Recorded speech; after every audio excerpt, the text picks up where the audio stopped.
जिंदाबाद जिंदाबाद जिंदाबाद मुर्दाबाद सरकार मुर्दाबाद मुर्दाबाद मुर्दाबाद जिंदाबाद जिंदाबाद जिंदाबाद जिंदाबाद जिंदाबाद जिंदाबाद जिंदाबाद बंद करो जिंदाबाद जिंदाबाद मीटर बंद करो बंद करो बंद करो बंद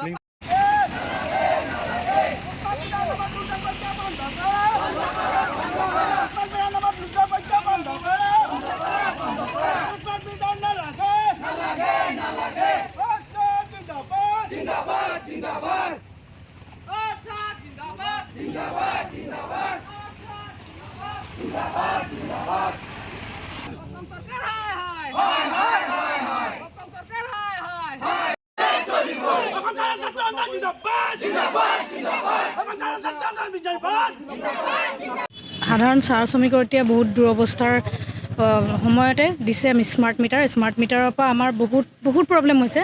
প্ৰায় 1700 টকা 12 দিন কাম কৰি তেওঁলোকে দিন ৰাতি কাম কৰি তেওঁলোকৰ এনিমিয়া থাকে কিবা কিবি একো প্ৰমাণ চৰকাৰে ইলেকশ্যনৰ সময়ত আহিব প্ৰলোভন দিবলৈ সেইখিনি সময়ত ক'ব আমি বাগিচাৰ মানুহক বহুত কিবা কিবি দিছোঁ এইটো দিছোঁ ঘোষণা কৰি থৈ গুচি যায়, কিন্তু একো নাপায় বাগিচাৰ মানুহে। তেওঁলোকে ক'ব এনিমিয়া কিয় হৈছে, এনিমিয়াৰ কাৰণে সিহঁতক পঠাব কিবা কিবি পঠাব। তেওঁলোকে এনিমিয়া নহ'ব কেলৈ খাবলৈ নাপাব। সেই 1700 টকাত এতিয়া দি দিছে আকৌ স্মাৰ্ট মিটাৰৰ পৰাও তেওঁলোকে ল'ৰা ছোৱালীকে পঢ়াবনে নিজেই খাবনে আনক বিলেই দিবনে বহুত সমস্যাৰ সন্মুখীন হৈছে। গতিকে অসম চৰকাৰক এটাই আহ্বান জনাওঁ যে স্মাৰ্ট মিটাৰ আঁতৰাই আমাৰ পুৰণি ডিজিটেল মিটাৰ পুনৰ দিয়াৰ ব্যৱস্থা কৰক আৰু যিকেইখন বাগিচাত লগালে সেইসমূহ আঁতৰাই দিয়ক, নহ'লে আমি নিজে আঁতৰাবলৈ বাধ্য হ'ম। আৰু এই 7 দিনৰ ভিতৰত যদি এইখিনি নকৰে গোটেই অসমত চাহ জনজাতি ছাত্ৰ সন্থা তথা অসম চাহ জনজাতি মহিলা সমিতিয়ে গোটেই অসম জুৰি প্ৰতিবাদ সাব্যস্ত কৰিব। ইয়াকে ক'লোঁ, ধন্যবাদ। আমি সেইটোৱে মই বাৰম্বাৰ আমাৰ চৰকাৰক দাবী জনাব বিচাৰিছোঁ যে আমাৰ যিখিনি ডিজিটেল মিটাৰ আছিলে ডিজিটেল মিটাৰখনত আমাৰ মানুহ যিয়ে নহওক বগানৰ চাহ শ্ৰমিকে মানে যিখিনি বিল আহিছিলে বিলবিলাক পূৰণ কৰিবলৈ পাৰিছিলে, কিন্তু এতিয়া স্মাৰ্ট মিটাৰ লগোৱাৰ পাছত এইবিলাকে কিন্তু বিলটো পূৰণ কৰিব নোৱাৰিছে। যিহেতু আমাৰ চাহ শ্ৰমিকৰ হাজিৰাটো বহুতেই কম হৈছে, এই মানে এদিনত যদি 250 হাজিৰাতে ঘৰৰ ল'ৰা ছোৱালীক পোহপাল দিব লাগিব, তাৰপাছত গৈ স্কুলৰ খৰচ এটা আছে।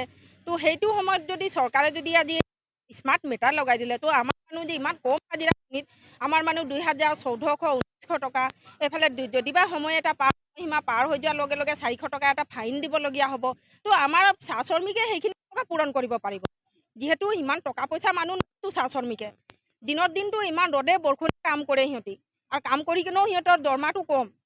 চৰকাৰে সিহঁতৰ দৰমহাটো ইমান কষ্ট কৰাৰ পাছতো সিহঁতৰ 351 টকা দৰমহা আজিলৈকে বৃদ্ধি কৰা নাই। আৰু এইটো সময়ত স্মাৰ্ট মিটাৰ লগাই কিনে আজি আমাৰ চাহ শ্ৰমিকবিলাকক মানে লুটিব বিচাৰিছোঁ। চাহ শ্ৰমিকৰ ওচৰত টকা পইচা নাইতো, সেইকাৰণে চৰকাৰে চাহ শ্ৰমিকক লুটিবলৈ এটা প্ৰক্ৰিয়া বনাইছে। এই প্ৰক্ৰিয়াত চৰকাৰক আমি দাবী জনাই প্ৰক্ৰিয়াটো চৰকাৰে বন্ধ কৰক। স্মাৰ্ট মিটাৰ নামত যোনটো প্ৰক্ৰিয়াৰে বনাইছে প্ৰক্ৰিয়াটো বন্ধ কৰক, আৰু ডিজিটেল মিটাৰ আগত যেনেকুৱা দিছিলে সেনেকুৱা ডিজিটেল স্মাৰ্ট মিটাৰ য'ত লগোৱা হৈছে স্মাৰ্ট মিটাৰ আঁতৰাই আনি কিনে অফিচত চৰকাৰক আমি এইটোৱে দাবী জনাওঁ। স্মাৰ্ট হ'ব নালাগে, আমাক শিক্ষাৰ ফালৰ পৰা স্মাৰ্ট কাৰেণ্টত স্মাৰ্ট নালাগে, পদ্ধতিতে চলিম। আমাৰ শিক্ষাৰ ফালৰ পৰা স্মাৰ্ট কৰিলেও আমি অসম শ্ৰেণীৰ ছাত্ৰ সন্থা চাবুৱা শাখাই 2 ঘণ্টা ধৰ্ণা কাৰ্যসূচী হাতলৈ বাধ্য হৈছোঁ, যিহেতু অসম চৰকাৰে আমাৰ বিদ্যুৎ বিভাগে যোনটো স্মাৰ্ট মিটাৰ নামত যিটো লুণ্ঠন চলি আছে, আমি অসম শ্ৰেণীৰ ছাত্ৰ সন্থাই বাৰম্বাৰ দাবী জনাইছোঁ যে স্মাৰ্ট মিটাৰটো আপোনালোকে লগাইছে ঠিক আছে, আমাৰ অসমৰ জনসাধাৰণ চাহ বাগিচা অঞ্চলত এটা আমাৰ হাজিৰা এটা আছে, ন্যূনতম হাজিৰা, আৰু এই হাজিৰাত এখন পৰিয়ালে চলিবৰ কাৰণে বহুত শিক্ষাৰ কথা আছে, স্বাস্থ্যৰ কথা আছে। আৰু স্মাৰ্ট মিটাৰ নামত যোনটো লুণ্ঠন চলি আছে, এতিয়া আগতে মানুহৰ স্মাৰ্ট মিটাৰ যে ডিজিটেল মিটাৰ আছিলে তেতিয়া এটা পৰিয়ালে 100 টকা 80 টকা 150 টকা লাষ্ট আহে। এতিয়া আপোনাৰ পাৰ মন্থ 1500 2000 টকা, কেতিয়াবা কাৰোবাৰ 4000 আছে। যদি এনেকা স্মাৰ্ট মিটাৰ নামত যদি লুণ্ঠন চলি আছে, এটা দুখীয়া জনসাধাৰণে এই 2000 টকা বিদ্যুৎ বিভাগক দিব লগা হয়, তেনেহ'লে এটা পৰিয়াল চলিব কেনেকা? এটা পৰিয়াল চলিব শিক্ষা ল'ৰা ছোৱালীক পঢ়াব কেনেকা, খাব কেনেকা? সেইটো কাৰণে আজি এই ধৰ্ণা কাৰ্যসূচী অসম চৰকাৰক মাননীয় মুখ্যমন্ত্ৰীক